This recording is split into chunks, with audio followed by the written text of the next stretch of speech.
ZEE5 ஆப்பை download செய்து முழு எபிசோடுகளையும் இலவசமாக காணுங்கள்.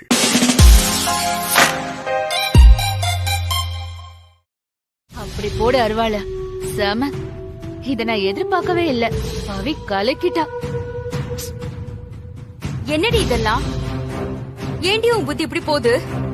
சொந்த பந்தத்தெல்லாம் கூட்டி வச்சு ஏண்டி இப்படி மாப்பிளைய அவமானப்படுத்துற? எங்களை எல்லாம் நம்ப வச்சு இப்படி கழுத்து அறுத்துட்டியேடி.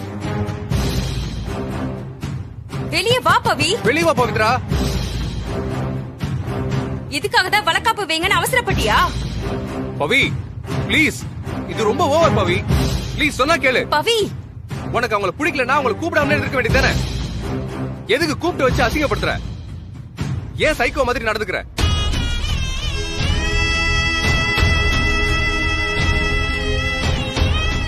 இனியும் இங்க நின்னு என்ன பண்ண போறோம்? வாங்க போலாம். சம்பந்தி என்ன மன்னிச்சிருங்க சம்பந்தி. பவி இப்படி பண்ணுவான்னு நான் கொஞ்சம் கூட எதிர்பார்க்கல.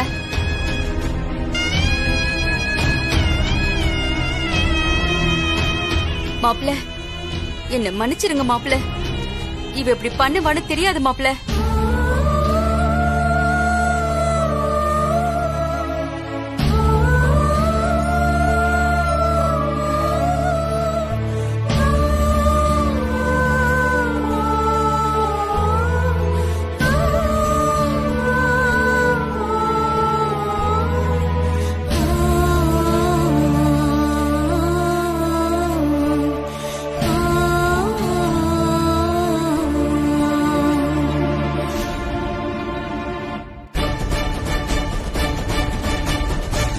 அவனை நான் மன்னிச்சு ஏத்துக்கணும். நல்லா இருக்கு சார் உங்க நியாயம்.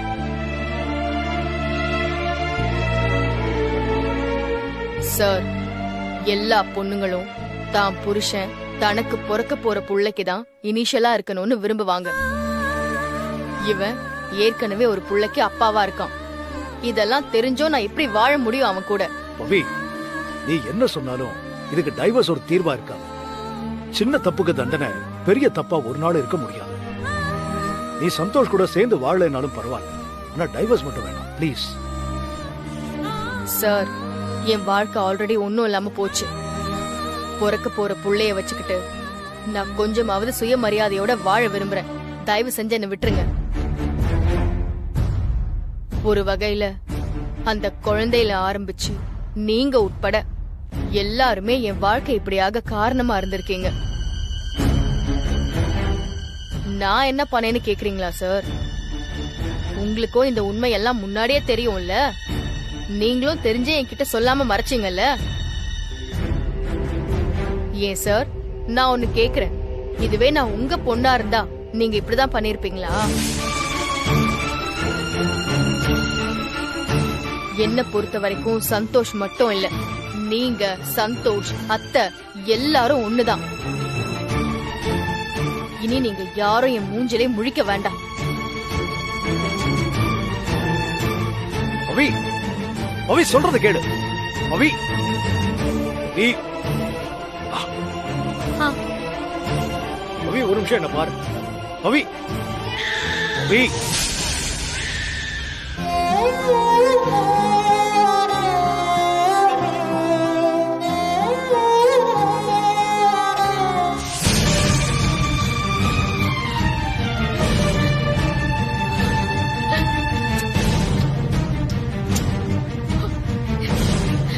அர்ஜுன், நீ இன்னும் இருக்கியா?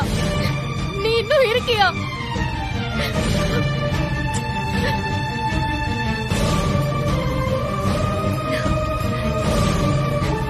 சார், எப்படி சார்? எப்படி சார் இவன் இன்னும் உயிரோட தான் இருக்கானா? எப்படி சார் இதெல்லாம் நடந்துச்சு? பவி, கடவுள் ஒவ்வொருத்தரையும் ஒரு நோக்கத்துக்காக தான் அனுப்பி வைக்கிறார். அந்த நோக்கம் நிறைவேறாம நாமளே நினைச்சா கூட சாக முடியாது. இந்த குழந்தை பொழைச்சது கூட ஒரு காரணம் இருக்கு. இதுக்கு முன்னாடி இவன் மேல உனக்கு கோவம் இருந்துச்சு, ஆனா இவனை பார்த்ததும் அதையெல்லாம் மறந்து இவனை தூக்குனியே எப்படி? அது அவன் மேல உனக்கு இருந்த அன்பால்.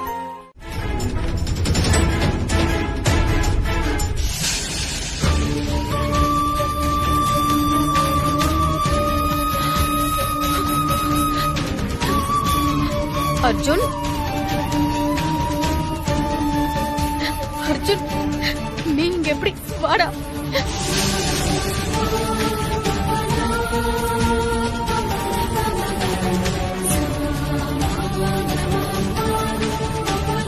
என்னதான் சந்தோஷ் மேல உனக்கு கோபம் இருந்தாலும் குழந்தைய நீ வெறுக்க மாட்டேன்னு எனக்கு தெரியும் பவி.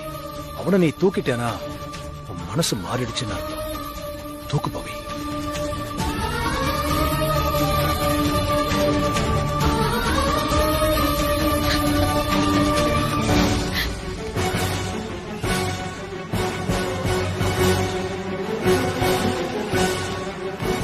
டேய் தம்பி அர்ஜுன். டேய் யாருடா இது? நம்ம வீட்டு வாசல்ல குழந்தைய போட்டிருக்காங்க. மா இது லக்ஷ்மி ஆண்டி வளர்த்த குழந்தைமா. தண்ணியில விழுந்து சாகல போல.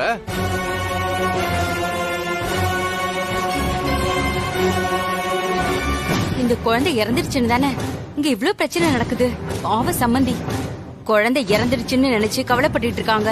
பவி நீ உடனே குழந்தைய தூக்கிட்டு அவங்க கிட்ட போய் காட்டு. ஆமா பவி, அம்மா சொல்றது சரிதான். நீ உடனே குழந்தைய தூக்கு, நான் போய் பைக் எடுத்துட்டு வந்துடுறேன். உடனே போய் ஆண்டியை பார்த்தலாம். நில்லுங்க. என்ன பேசுறீங்க ரெண்டு பேரும்? எனக்கும் அந்த வீட்டுக்குமே எந்த சம்பந்தமும் இல்ல. அப்புறம் எப்படி இந்த குழந்தை எனக்கு உறவாகும்? ஐயோ அம்மா, இதெல்லாம் நான் கோர்ட்டுக்கு போக கூடாதுன்னு சொல்லி பிளான் பண்ணி பண்ணிட்டு இருக்காங்க. சென்டிமெண்ட் காட்டி ஆஃப் பண்ண பாக்குறாங்க. இதுக்கெல்லாம் நான் மயங்க மாட்டேன். வந்து ஒழுங்கா இந்த குழந்தை எடுத்துட்டு போங்க. அது என்னவா இருந்தாலும் அப்புறமா பாத்துக்கலாம். முதல்ல நீ வந்து குழந்தைய தூக்கு. வா பவி. ஐயோ, நான் இப்ப தூக்குனேன்னா எல்லாம் ஏன் தலையில வந்து விழும். அதெல்லாம் தான் அவங்க பிளான். ஏய் பாவம் குழந்தை. எதுவும் புரியாம என்ன தூக்க சொல்லிட்டு இருக்கீங்க? மா இவகிட்ட சொல்லி புரிய வைக்க முடியாதுமா. இந்த குழந்தை நம்ம வீட்டு வாசல்ல இருக்கு. நாளைக்கு அந்த குழந்தைக்கு ஏதாவது ஒண்ணு ஆச்சுன்னா நம்ம தான் பொறுப்பு. நீங்க வந்து குழந்தைய தூக்குங்க.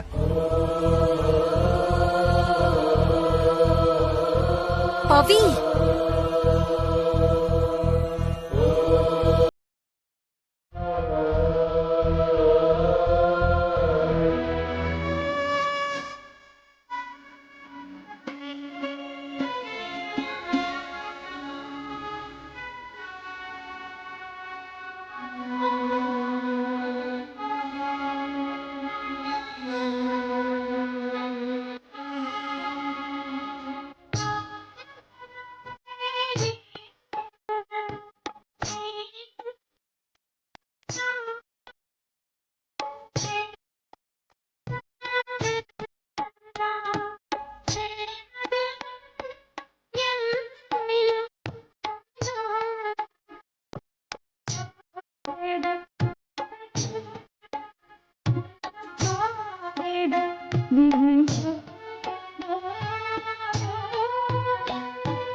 அதான் அவனை அங்கேயே விட்டுட்டு வந்துட்டேன். ஆனா பவி என்ன முடிவெடுப்பான்னு தான் தெரியல. இவ்ளோ வருத்தப்படுற நீ அவனை தூக்கிட்டே வந்திருக்கலாம்ல. இல்ல நர்மதா, எனக்கு என்னமோ அவன் அங்க இருக்கிறதா சரின்னு படுது. என்ன கொஞ்ச நாள் நம்ம கூட இருந்துட்டானா, அதான் பிரியறோம்னு நினைக்கும் போது மனசு கொஞ்சம் கஷ்டமா இருக்கு.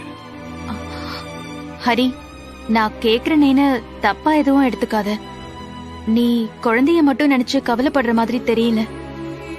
இன்னும் அந்த குடும்பத்து மேல உனக்கு பாசம் இருக்குல்ல? அது எப்படி பாசம் இல்லாம இருக்கும்? அவங்க குடும்பத்துல இருக்கிற எல்லாருமே நல்லவங்க தான். என்ன ஒருத்தர் ஒருத்தர் சரியா புரிஞ்சுக்கல. அவங்க எல்லாரையும் கனெக்ட் பண்ற ஒரு புள்ளியா அர்ஜுன் இருப்பானுதான் அவனை அங்க விட்டுட்டு வந்தேன். பவி அவனை ஏத்துக்கிட்டா இந்த மொத்த பிரச்சனைக்கும் ஒரு தீர்வு வந்துடும். ஹரி, நீ எதிர்பார்த்த மாதிரி பவி அந்த குழந்தைய ஏத்துக்கிட்டு மொத்த குடும்பமும் ஒன்னாயிடுவாங்க பாரு. ஹரி, இப்பதான் உன் முகம் தெளிவா இருக்கு. லக்ஷ்மி குடும்பத்து மேல நீ பாசமா இருக்கேன்னு எனக்கு தெரியும். ஆனா இவ்ளோ பாசமா இருப்பேன்னு நான் நினைச்சு கூட பாக்கல. ஹரி, கல்யாண வேலை தலைக்கு மேல கிடக்கு. இப்ப புறப்பட்டாதான் சரியா இருக்கும். உன் திங்ஸ் எல்லாம் கூட நானே பேக் பண்ணி வச்சிட்டேன். ஏதாவது மிஸ் ஆயிருக்கான்னு கொஞ்சம் செக் பண்ணி பாத்துக்கோன்னு.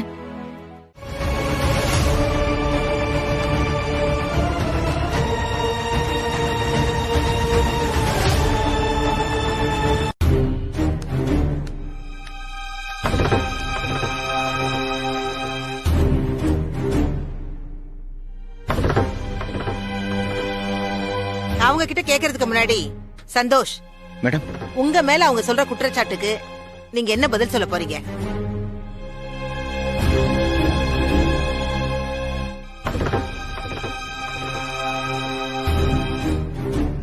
இப்படி மௌனமாவே இருந்தீங்கன்னா நீங்க குற்றத்தை ஒத்துக்கிட்ட மாதிரி தான் அர்த்தம். அத வச்சுதான் என் தீர்ப்பு இருக்கும். எனக்கும் இவருக்கும் இருந்த கணவன் மனைவிங்கிற உறவு என்னைக்கோ அருந்து போச்சு. நாளையோட அது சட்டப்படியும் முடிவுக்கு வரும்.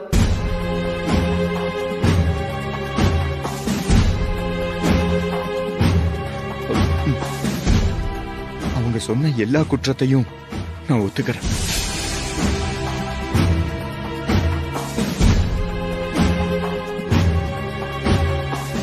சந்தோஷ், ஏன்டா இப்படி எல்லாம் பேசுற? உன் தலையில நீயே மண்ணை வாரி போட்டுக்க போற. வேண்டாண்டா. என் கண்ணு முன்னாடி 2 பேரும் பிரிய போறாங்க. என்னால எதுவும் பண்ண முடியலையே. சந்தோஷ், என்ன பேசுறீங்க நீங்க? இன்னும் விசாரணையே முடியல. கொஞ்சம் அமைதியா இருங்க. சும்மா இருங்க சார். நீங்க என்ன தப்பா எடுத்துக்காதீங்க. நான் தப்ப ஒத்துக்கிறேன். எனக்கு தண்டனையா டைவர்ஸ் வாங்கி கொடுத்துருங்க சார். மைலாட், சந்தோஷ்க்கு இப்பதான் புத்தி வந்திருக்குன்னு நினைக்கிறேன்.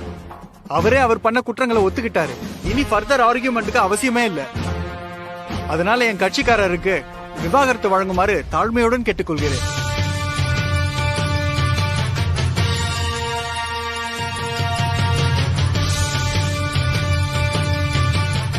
அப்படின்னா உங்க 2 பேருக்கும் மியூச்சுவல் டைவர்ஸ் கொடுத்துடலாம்ல?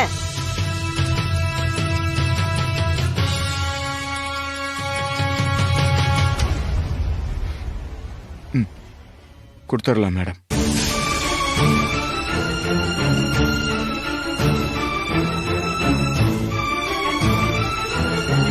எப்பவுமே உன்னை விட்டு போக மாட்டேன்னு சொன்னியா இல்லையா? நான் என்ன சொன்னாலும் உன்னை விட்டு பிரிய மாட்டேன்னு டயலாக் எல்லாம் சொன்னேன். ஆனா இப்போ டைவர்ஸ் கோக்கேன்னு அசால்ட்டா சொல்ற. சொல்லு, சொன்னியா இல்லையா? உன்கிட்டதான் சொல்லு, சொன்னியா இல்லையா? பவித்ரா, நீங்க இந்த பக்கம் வர போறீங்களா இல்லையா?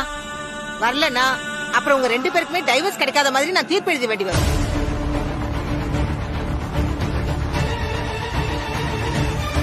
அப்பா அத செய்யுங்க முதல்ல.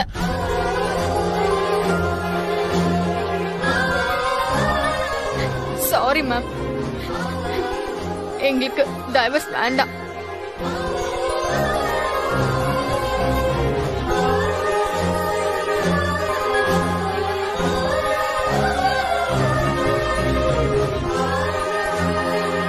என்ன சொல்றீங்க பவித்ரா? அவர் மேல அடுக்கடுக்கா நீங்க குற்றம் சொல்லி விவாகரத்துக்கு அப்ளை பண்ணிட்டு இப்ப என்னடானா வேண்டாங்கறீங்க? எதுக்கு இந்த திடீர் மாற்றம்? எல்லாம் எங்க குழந்தையோட எதிர்காலம் கருதிதான். ஓ, குழந்தை மேல வச்சிருக்கிற அக்கறையில இப்ப இவர் பண்ண தப்ப மன்னிச்சு ஏத்துக்கிறீங்களா? இல்ல, பொறுக்க போற குழந்தைக்காக மட்டும் இல்ல, ஏற்கனவே இருக்கிற குழந்தைக்காகவும் தான்.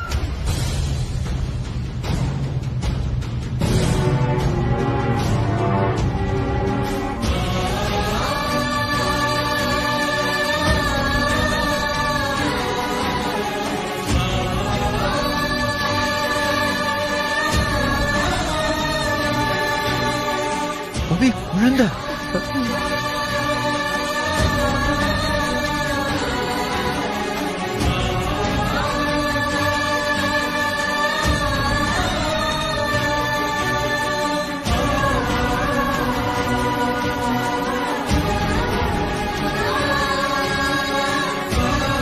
பவி, நீ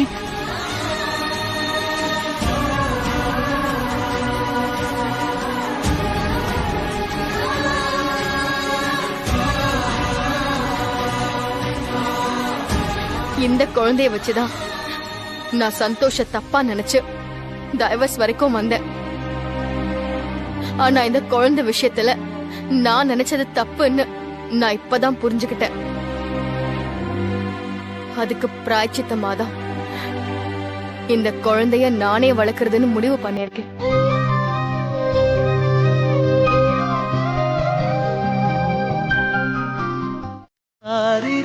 இது தந்தையின் தாலாட்டு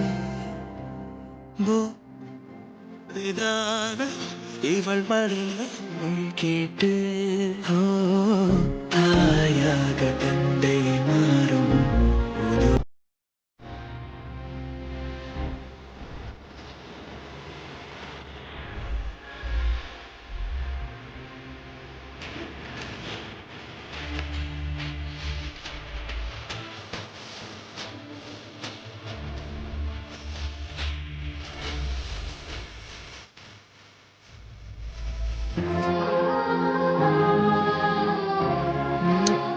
என் வாழ்க்கையவே எனக்கு திருப்பி கொடுத்துட்டடா. உன்னை போய் நான் வெளிநாடு அனுப்ப பார்த்தேன் பாரு, என்னை மன்னிச்சிருடா.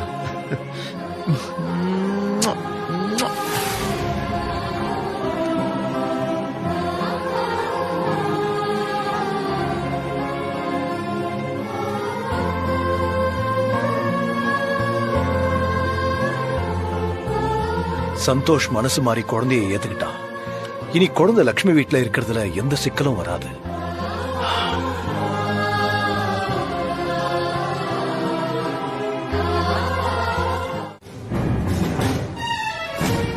அக்கா யோசிக்காதீங்கக்கா, இந்த மாதிரி யாரும் ஸ்ட்ரைட்டா பேச மாட்டாங்க.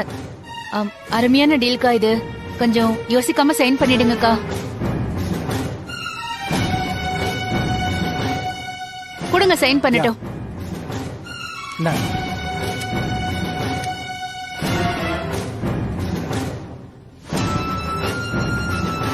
சார், ஆனா ஒரு விஷயம், இப்போ நீங்க இவ்ளோ ஸ்ட்ராங்கா ப்ராமிஸ் பண்ணிட்டு அப்புறமா பணம் கொடுக்கறதுக்கெல்லாம் டிலே பண்ணக்கூடாது. ஏன்னா நாங்க எங்களோட தேவைக்காக தான் வீட்டை விக்கிறோம் இல்லக்கா? மேடம், நான் ஆளுதான் முன்ன பின்ன இருப்பேன். என் வாக்கு ரொம்ப சுத்தமா இருக்கும். சொன்ன தேதிப்படி அவங்களுக்கு பணம் கொடுப்பேன். நீங்க சைன் பண்ணுங்க மேடம். அப்புறம் என்னக்கா, ஒன்னும் பிரச்சனை இல்ல, எல்லாம் நல்லபடியா முடியும். நீங்க சைன் பண்ணுங்க.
என்னால நம்பவே முடியல, என்னால நம்பவே முடியல.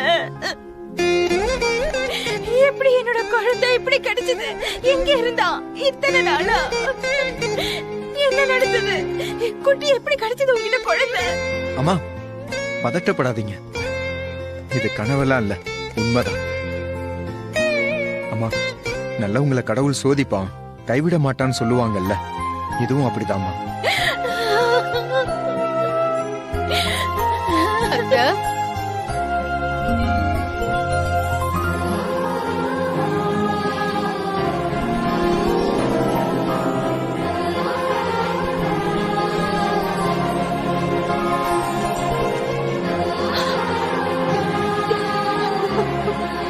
பவி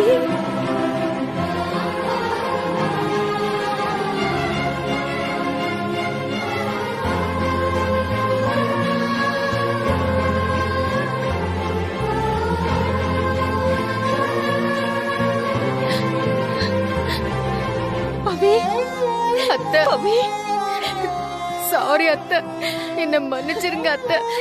சாரி அத்தை. நீ எழுந்துரு எழுந்துரு. உங்க அன்போட வலிமை எனக்கு புரியல.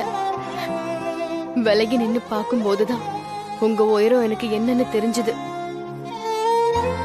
இப்பதான் அத்தை தெரியுது கோவம் எவ்ளோ தப்பானதுன்னு. ஒரு நிமிஷம் கோவம் நம்ம என்டையர் லைஃபையே ஒன்னும் இல்லாம ஆக்கிடுது. ஒரு மருமகளா நான் உங்ககிட்ட இருந்து கத்துக்கணும்னு நினைக்கிறது உங்க பொறுமைதான் அத்தை. ஐயோ, இவ எப்படி திரும்பவும் இங்க வந்தா? இந்த குடும்பத்தோட ஒட்டும் இல்ல உறவும் இல்லன்னு அன்னைக்கு வளகாப்புல சொன்னா, இப்போ என்னடானா முடிவு தொடக்கம்னு சொல்லிக்கிட்டு இங்க வந்து நிக்கிறா. ஆஹா, இவங்க சுதாரிக்கிறதுக்குள்ள நம்ம கையெழுத்து வாங்கிடணும். பாத்தீங்களாக்கா, நீங்க வீட்டை விக்கிறதுக்காக கையெழுத்து போட போனீங்க. அதிசயம் மேல அதிசயமா நடக்குது. அதோட இந்த வீட்டை வித்துட்டீங்கன்னா இன்னும் நிறைய நல்லது நடக்கும்க்கா. நல்ல நேரம் முடியறதுக்குள்ள கையெழுத்து போடு.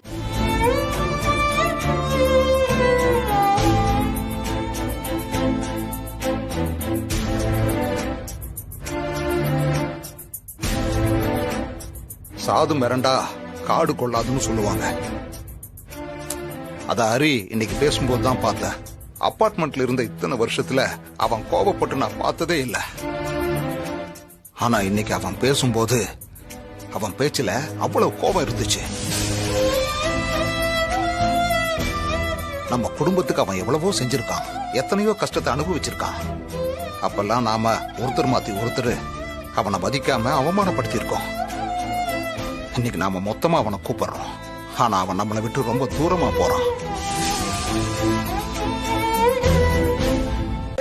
என்ன மன்னிச்சிடு லட்சுமி.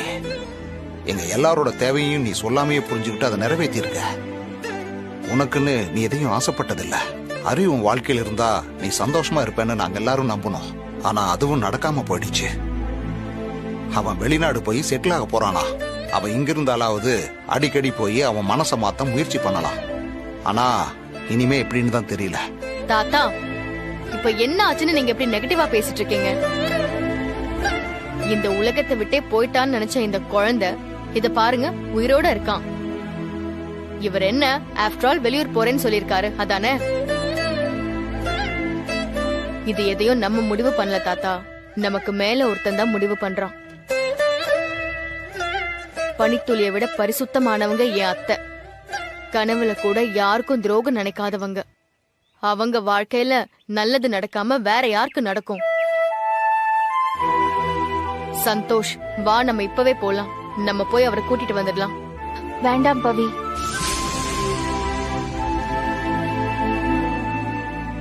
எனக்கு நல்லது பண்ணணும்னு நினைச்சு அவருக்கு நீங்க கஷ்டத்தை கொடுக்க வேண்டாம்.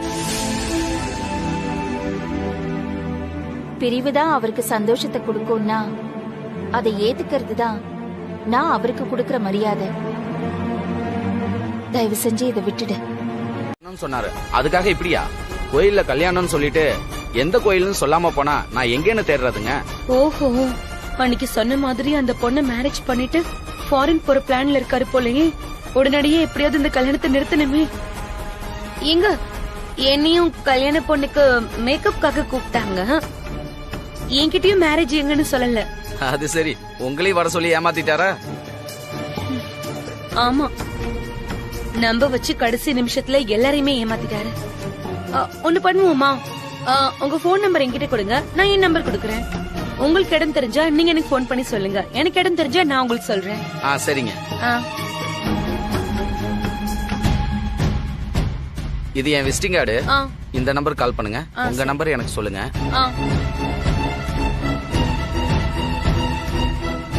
சொல்லுங்க. 8056005389. சரி, ஓகேங்க. கால் பண்ணுங்க.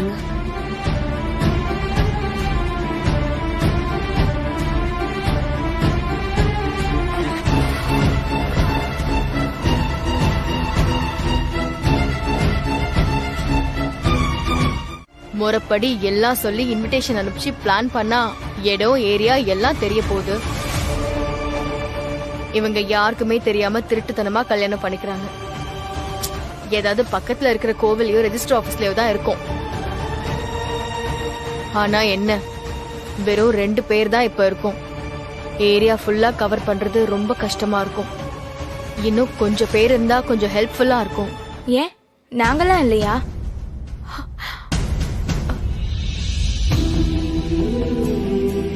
பவி, லட்சுமியும் ஹரிசாரும் இந்த அபார்ட்மெண்ட்டுக்கு நிறைய நல்லது பண்ணிருக்காங்க.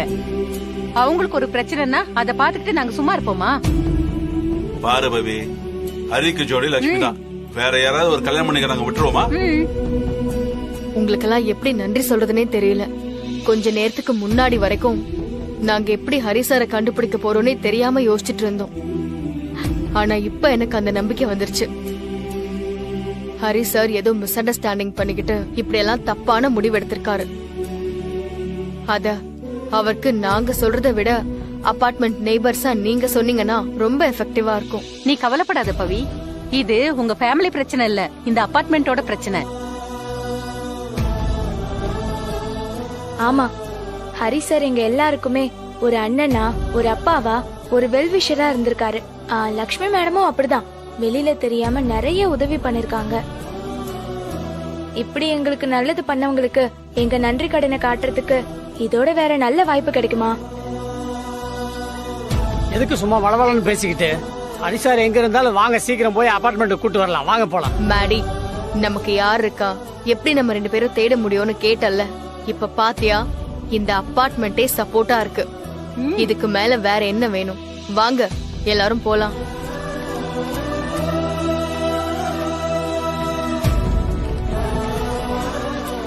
ஹாய் பவித்ரா.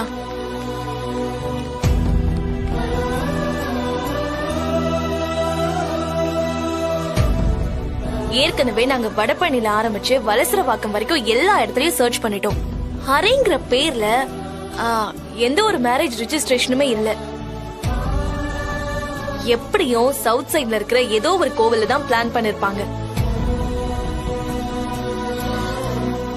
நீங்க ஒண்ணும் கவலைப்படாதீங்க. சிட்டியில எந்த கோவில்ல மேரேஜ் நடந்தாலும் அதை கண்டுபிடிச்சு நாங்க ஸ்டாப் பண்ணிடுறோம். ஏன்னா எல்லா கோவிலையும் நமக்கு ஆள் இருக்கு. ஹரி சார் லட்சுமி மேடத்தை டிஸ்டர்ப் பண்ணக்கூடாதுன்னு தான் இப்படி எல்லாம் பண்ணிக்கிட்டு இருக்காரு. சோ யாரும் வந்து கல்யாணத்தை நிறுத்திடக்கூடாதுன்னு தான் வேணும்னே சீக்கிரட்டா வச்சிருக்காரு. இந்த மேரேஜ் அவங்க ஃபாரின் போகிறதுக்காக தான் பண்றாங்க. கோவில் ரெஜிஸ்டர் ஆபீஸ்ல பண்ணா அதுதான் லீகலா செல்லும். போட்டோகிராஃபர்லாம் அரேஞ்ச் பண்ணிருக்காங்க. அவர் நினைச்ச மாதிரி நம்ம எல்லாரும் மாறிட்டோம். அவர் நமக்காக இந்த தியாகத்தை பண்ணணும்னு சொல்லிதான் அந்த மேரேஜ்க்கு ஒத்துட்டு இருப்பாரு. இத பாருங்க அத்தை, நாங்க தப்பு பண்ணும்போது எங்களை சுட்டி காட்டி எங்களை சேர்த்து வச்சீங்கல்ல, அப்ப இப்போ நாங்க பண்றதும் சரிதானே? அத்தை, எனக்கு தெரிஞ்சு நீங்க 2 பேரும் ஒரு வாட்டி மீட் பண்ணி பேசினாலே எல்லா பிரச்சனையும் சரியாயிடும் நான் நினைக்கிறேன். இல்ல, ஒரு வயசுக்கு மேல எனக்குன்னு ஒரு தனிப்பட்ட ஆசை எதுவும் இல்ல பவி. பிள்ளைங்க நீங்க சந்தோஷமா இருந்தாலே எனக்கு போதும். இப்ப குட்டி, நீ, உனக்கு பிறக்க போற குழந்தை, நீங்க எல்லாரும் ரொம்ப சந்தோஷமா இருக்கணும். அதை விட்டுட்டு எனக்காக ஏன் அலைஞ்சிட்டு இருக்கீங்கன்னு கேக்குறேன். வேண்டாம் அத்தை, நீங்க நினைக்கிற மாதிரி தானே நாங்களும் நினைப்போம். நீங்க என்னடானா குடும்பத்துக்குன்றீங்க, அப்ப நாங்க பண்ணா வெட்டி வேலையா என்ன? சாரி அத்தை, உங்ககிட்ட ஆர்கியூ பண்றதா நினைக்காதீங்க. இந்த விஷயத்துல நீங்களோ நானோ யார் சொன்னாலுமே உங்க ரசிகர்கள் கேக்குற மாதிரி இல்ல. நீங்க சைலண்டா வீட்லயே இருங்க. ஹரி சார உங்க கண்ணு முன்னாடி கொண்டு வந்து நிறுத்த வேண்டியது எங்களோட வேலை. அதுக்கப்புறம் நீங்க 2 பேரும் சேர்ந்து மீட் பண்ணி என்ன சொல்றீங்கங்கறத பாப்போம். அப்ப நாங்க ஒத்துக்கிறோம்.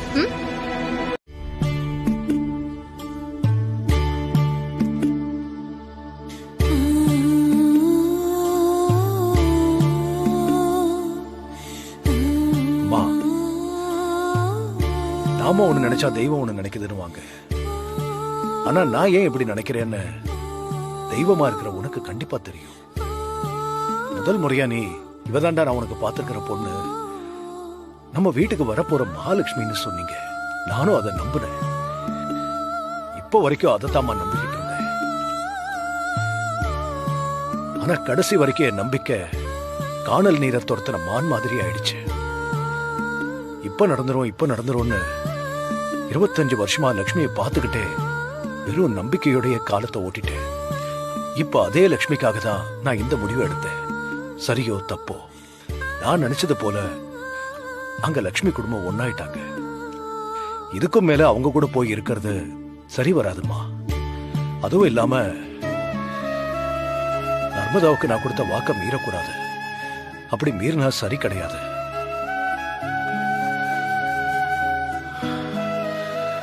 கண்டிப்பா நான் செய்யற இந்த காரியத்தை நீ மன்னிக்க மாட்டேன்னு தெரியும். ஆனா நான் மனசறிஞ்சு எந்த தப்பும் செய்யலைன்னு உனக்கு மட்டும்தாம்மா தெரியும். என்ன மன்னிச்சிருமா. நதி போற பக்கம் மிதக்கிற காஞ்ச சருகாயிடுச்சுமா என் வாழ்க்கை. இந்த வாழ்க்கையில நான் சந்தோஷமா இருப்பேன் நானு கேட்டீங்கன்னா சந்தேகம்தான். ஆனா எது நடந்தாலும் அதை ஏத்துக்கிற மனப்பக்குவத்தோட இப்ப இருக்க. நீ என் கூடவே இருமா.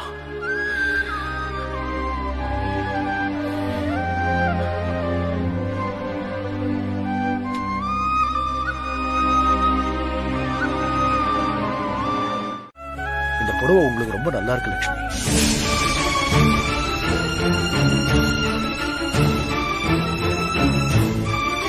ஹரி, ஹரி,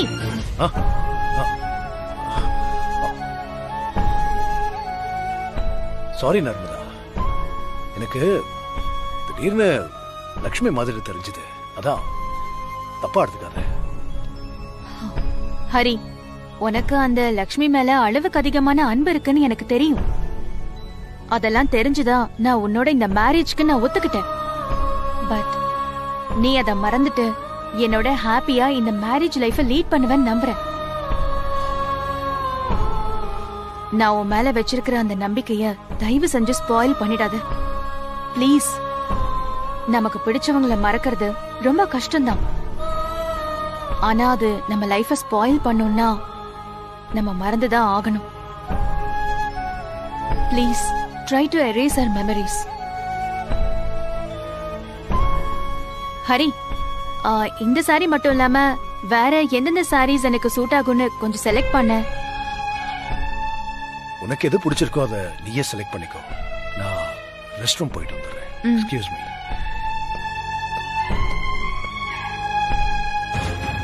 சாரி ஹரி, நான் உன்கிட்ட கொஞ்சம் ஹார்ஷா பேசிட்டேன்.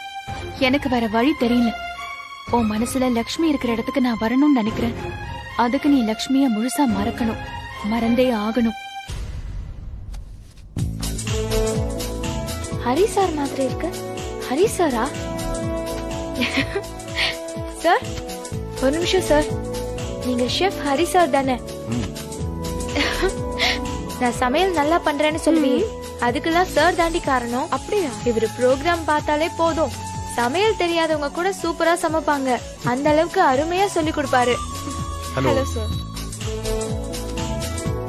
எங்க சார் இப்பெல்லாம் உங்களை டிவில பார்க்கவே முடியல? கொஞ்சம் வேலை, அதான் வர முடியல. சார் எங்க அம்மாக்கு உங்களை ரொம்ப பிடிக்கும் சார். உங்களை மீட் பண்ணேன்னு சொன்னா நம்பவே மாட்டாங்க. ஒரு செல்ஃபி எடுத்துக்கலாமா sir? Please please sir. Sure.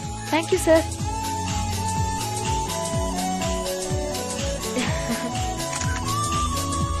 Sir நானும் ஒரு செல்ஃபி. ஓகே.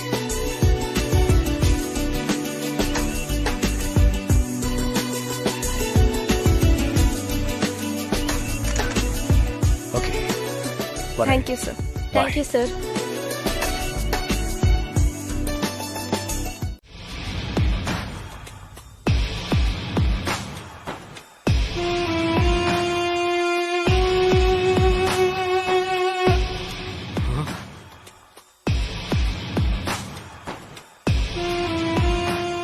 அர்ஜுன் சொல்லு. அக்கா, இப்பதான் சோசியல் மீடியால பார்த்தேன். அந்த ஹரி ஏதோ ஒரு துணி கடையில, டி நகர்ல இருக்கிற ஒரு துணி கடையில துணி வாங்கிட்டு இருக்கான். எஸ். நான் இப்ப அங்கதான்க்கா போறேன். அங்க போயிட்டு உனக்கு நான் கால் பண்றேன். Super super. அப்படியே விடாம அந்த ஹரிய ஃபாலோ பண்ணி கல்யாணம் எங்க நடக்குதுன்னு தெரிஞ்சுக்கோ, சரியா? அப்பதான் இந்த ரெக்கவரி கேங் கிட்ட இருந்து எப்படியாவது அவங்கள காப்பாத்த முடியும். ஓகே? அந்த இடம் தெரிஞ்சிருச்சுன்னா ஃபுல் கண்ட்ரோல் நம்ம கையில வந்துரும். நம்ம ஆளுங்களை வச்சு ஒரு எறும்பு கூட உள்ள வராம நான் பாத்துக்கிறேன். என்கிட்ட சொல்லிட்டல, நான் பாத்துக்கிறேன். அப்புறம் உன் ஏடிஎம் பின் நம்பர் 1828 தானே? ஆமா, ஏன் கேக்குற? உன் கார்டு என்கிட்ட தானே இருக்கு. நம்ம பசங்களுக்குலாம் அட்வான்ஸ் கொடுக்கணும்ல, அதுக்கு கொஞ்சம் பணம் தேவைப்படுது. அதான். ஓகே ஓகே, எடுத்துக்கோ, நோ இஷ்யூஸ். ஆனா தயவு செஞ்சு இந்த விஷயத்தை கரெக்டா முடிச்சிடு, ஓகேவா? நான் போயிட்டு ஃபோன் பண்றேன்க்கா.